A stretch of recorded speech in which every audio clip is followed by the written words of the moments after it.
Some Hollywood love stories are so bright they seem like they're destined to last forever. They become a kind of modern-day myth, and for the 1970s, no couple burned brighter than Lee Majors and Farrah Fawcett. He was the $6 million man, the rugged hero who could bend steel with his bare hands. She was the golden-haired star of Charlie's Angels, whose iconic red swimsuit poster was on millions of bedroom walls. Together, they weren't just a couple, they were a phenomenon, the undisputed king and queen of television. Their romance was the stuff of legends, a blur of flashbulbs, magazine covers, and public adoration. They were perfect, but in Hollywood, perfect is usually just an illusion.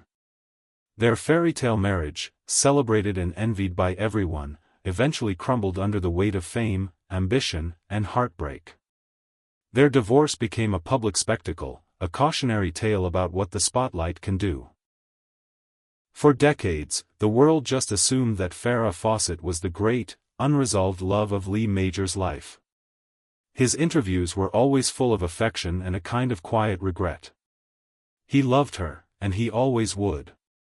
That was the story everyone accepted. For decades, the world believed Farrah Fawcett was the great love of Lee Majors' life. Their Hollywood romance was legendary, and their painful divorce was a public tragedy. But what if the story we all know isn't the real story?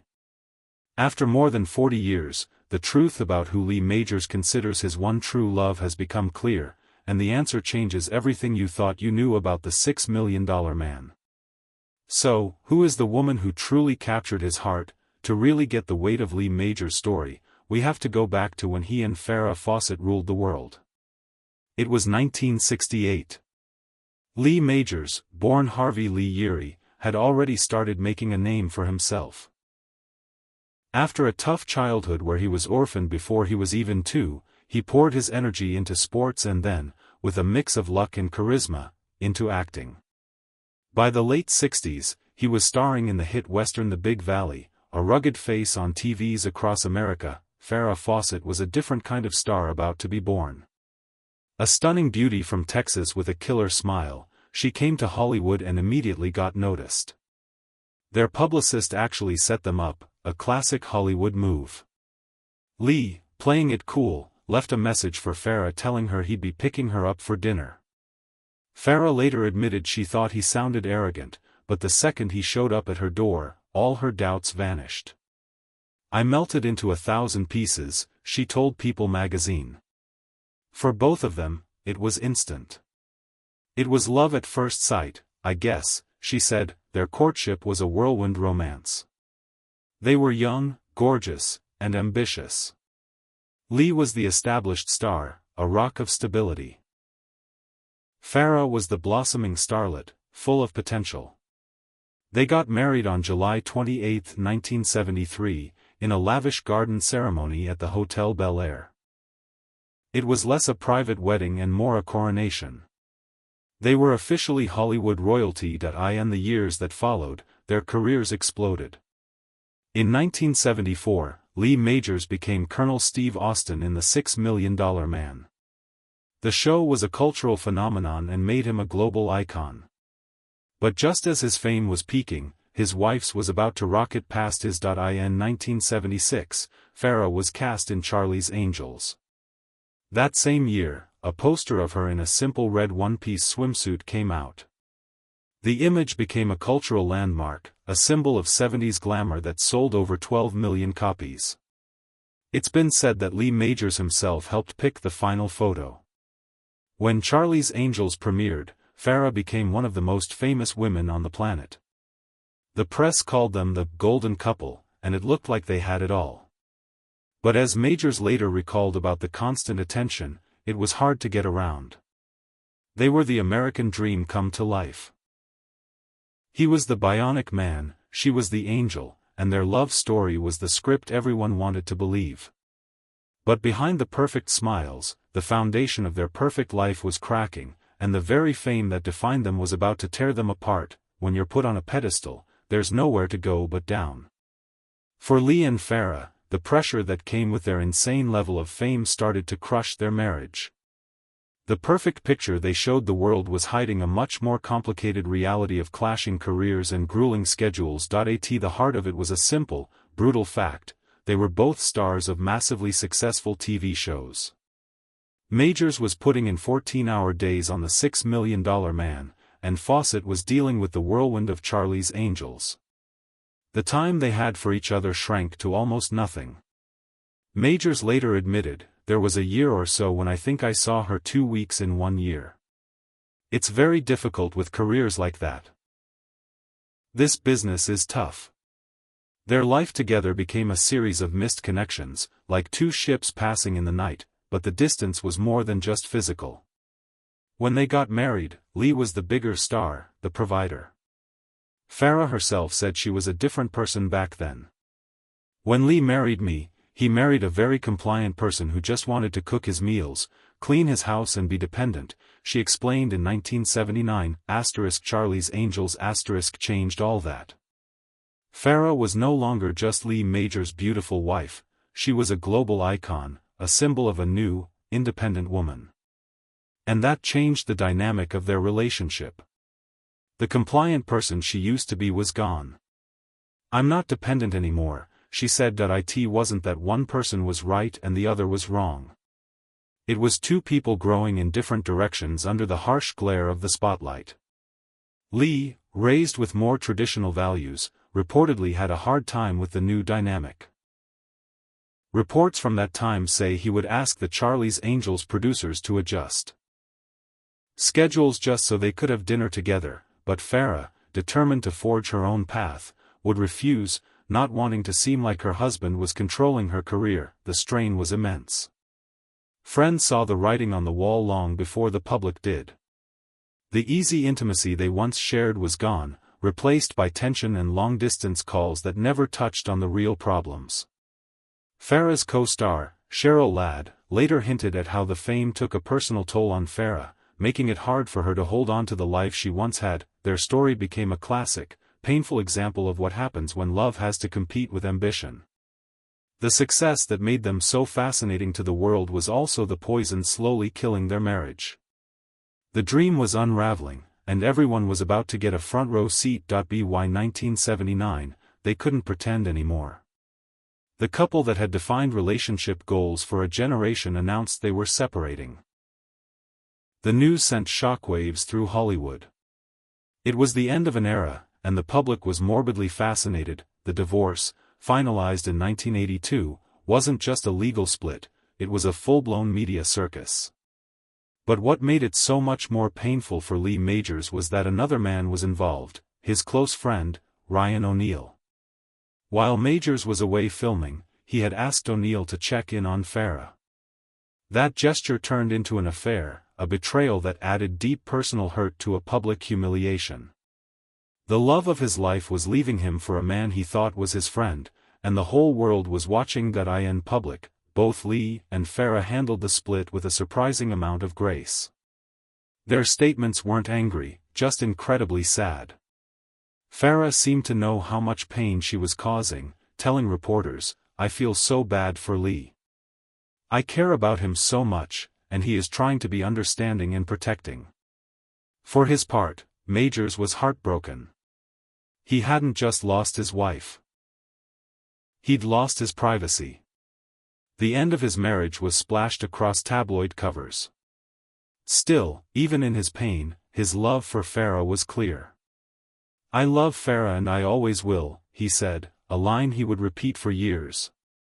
It was a confession of a love that wouldn't die, even if the marriage did. After the divorce, Farrah started her famous, chaotic, on-again, off-again relationship with Ryan O'Neal that would last the rest of her life. Lee Majors, however, retreated. He kept working, finding new success with the show The Fall Guy, but he pulled back from the intense spotlight. The experience had clearly left a scar. The story that stuck was that of a man who had loved and lost Farrah Fawcett. And for more than 20 years, he did nothing to change that narrative. He even stayed in touch with her, speaking to her on the phone for her birthday just months before she died from cancer in 2009. When she passed, he released a moving statement. She fought a tremendous battle against a terrible disease. She was an angel on earth and now an angel forever. It was a final, graceful tribute to the woman everyone believed was his one true love. After the storm of his divorce from Farrah, Lee Majors' life entered a quieter chapter. He was still a star, but he deliberately stepped away from the center of the fame machine. The man who was once tabloid gold now just wanted a normal life. He kept working, but he kept his romantic life private. In 1988, he married a former Playboy model, Karen Velez. They had 3 children together and the marriage lasted 6 years, but it also ended in divorce in 1994. This time, it barely made a ripple in the press. After 3 failed marriages, it would have been easy to think he was just unlucky in love, a man forever haunted by his past. He was in his mid-50s, carrying the baggage of a very public heartbreak. He later admitted the failures took a toll on him, making him deeply afraid of marriage. By his own account, he was in a dark place, describing himself as an old man with a limp. Crippled, very unhappy and drinking a little too much vodka. It was a raw admission from a guy known for being invincible on screen. Then, in December 1994, something unexpected happened.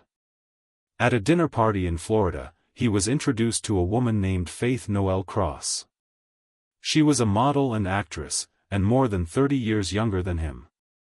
The legendary $6 million man was instantly smitten, but after so much heartbreak, he was too shy to ask for her number himself. He had a friend get it for him. Faith agreed to a date, but she was cautious. For their first official outing, Lee invited her to the 1995 Super Bowl. She smartly suggested they have lunch first to get to know each other. And something just clicked. Despite the huge age gap, they found a real connection. Faith later said she saw past the celebrity and found that Lee had a heart of gold. And with that, she said, the rest is history. Their relationship grew slowly, carefully, and most importantly, privately. This wasn't a whirlwind romance for the cameras. It was a quiet courtship built on real companionship, far from the Hollywood hills. They dated for years, letting their bond grow strong without any public pressure. Lee was rediscovering love, not in the high-stakes world he knew with Farrah, but in a calmer, more stable place. He was finding a partner who wasn't interested in his fame, but in the man himself. The man who was crippled and very unhappy was slowly learning to stand tall again, all because of a woman named Faith Cross. Lee Majors' journey from public heartbreak to private happiness is a story about resilience and finding love where you least expect it. If you're fascinated by the real stories behind Hollywood's biggest legends, make sure you hit that subscribe button and turn on notifications, because you won't want to miss what we have coming up. After years of quiet dating, Lee Majors was ready to take a leap he swore he'd never take again. The Super Bowl was a running theme for them, so he chose a Super Bowl party to propose. But even then, his old fears crept in.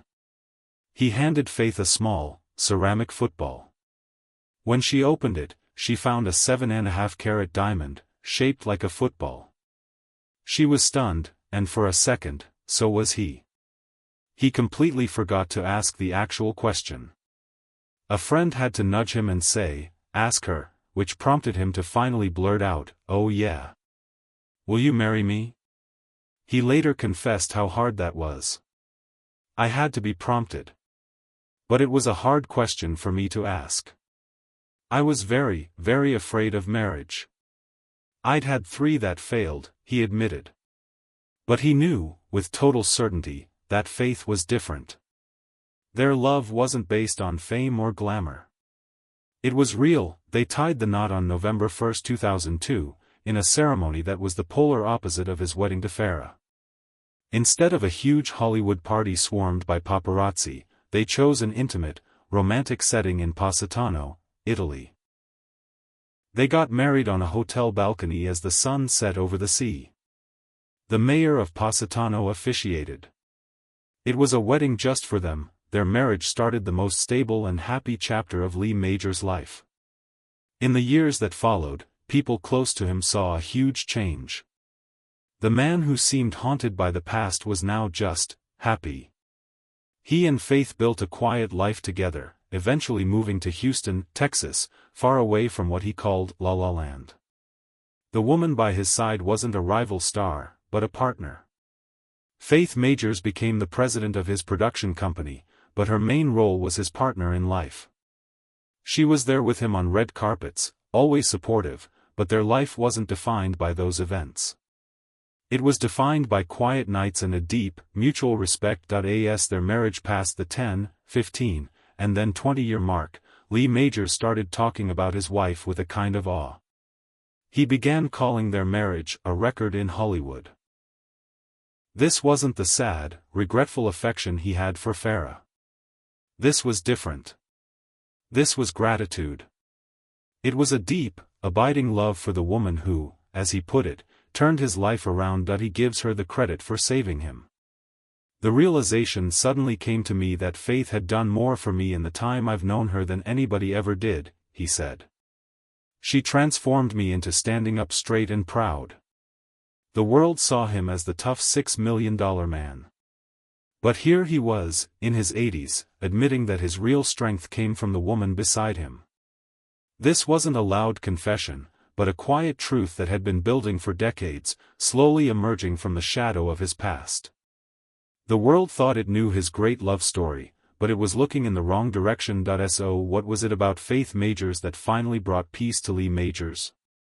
Why did this fourth marriage become the one that he now calls the true love of his life? The answer is in the stark contrast between the life he built with Faith and the one he shared with Farrah. His marriage to Farrah was a collision of two superstars. Their careers were a constant source of competition, pulling them apart. The love was real, but it was a love that had to fight for air in the suffocating bubble of extreme fame. His relationship with Faith, however, was built on support, not competition. She came into his life when he was at a low point and loved him for who he was, not the icon he represented. She became a safe harbor for a man who'd been lost at sea. In interviews, he consistently calls her his rock. She's been there for me through thick and thin, he said, a simple phrase that says it all. Where his life with Farrah was lived under a microscope, his life with Faith has been a private sanctuary. They chose to build a home far from Hollywood, creating a world that wasn't for an audience. Lee himself offered advice that sounds like it came from his own painful past: stay true to yourself. And remember, they call it La La Land for a reason. With Faith, he could finally live by those words. But maybe the most important difference is the dynamic. With Farrah, there was a massive power shift as her career exploded, which destabilized their marriage. With Faith, the dynamic has always been about mutual support. When Faith tragically lost her sister and mother within months of each other, it was Lee's turn to be her rock. He said telling her the news was the worst night of his life, and he rushed to get her home to her family. That give and take, being strong for each other, is the bedrock of a love that lasts. Lee Majors, now in his late 80s, talks about his wife with a clarity that only comes with age. He credits Faith with showing him what a real partnership is. He found a woman who didn't want to change him, but to heal him. Who wasn't competing with him, but completing him. His love for Farrah was real, a passionate, wild, and ultimately tragic Hollywood romance that will always be part of his story. But his love for Faith is the love of a lifetime. It's quieter, deeper, and forged not in the fire of fame, but in the warmth of companionship, loyalty, and unwavering support. Farrah may have been his most famous love, but his decades of quiet devotion to Faith make it clear she is his true love. When you look back on the life of Lee Majors, you see incredible highs and devastating lows. He rose from a tough childhood to become a global icon. For decades, his story was tied to Farrah Fawcett. Their golden romance and its tragic ending was the public version of his life. The world saw him as the man who loved and lost one of Hollywood's brightest stars, but as the years went on, a different story took shape. It was quieter, but more powerful. It wasn't about the love that was lost, but about the love that was found. At 86, Lee Majors' emotional confession isn't a single interview. It's the evidence of his life for the past 20-plus years, the undeniable peace and happiness he has with his wife, Faith. He's shown us that the great love of your life isn't always the fiery, headline-grabbing romance of your youth. Sometimes, it's the quiet, steady hand that finds yours in the dark. It's the partner who sees you at your lowest and helps you stand, straight and proud, again. The greatest love stories aren't always the ones on magazine covers.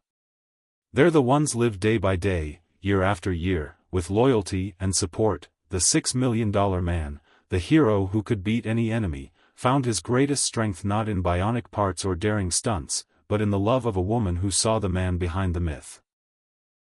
Lee Majors' journey teaches us a powerful lesson. The world might remember you for your fame, but real happiness is found in the love that quietly sees you home.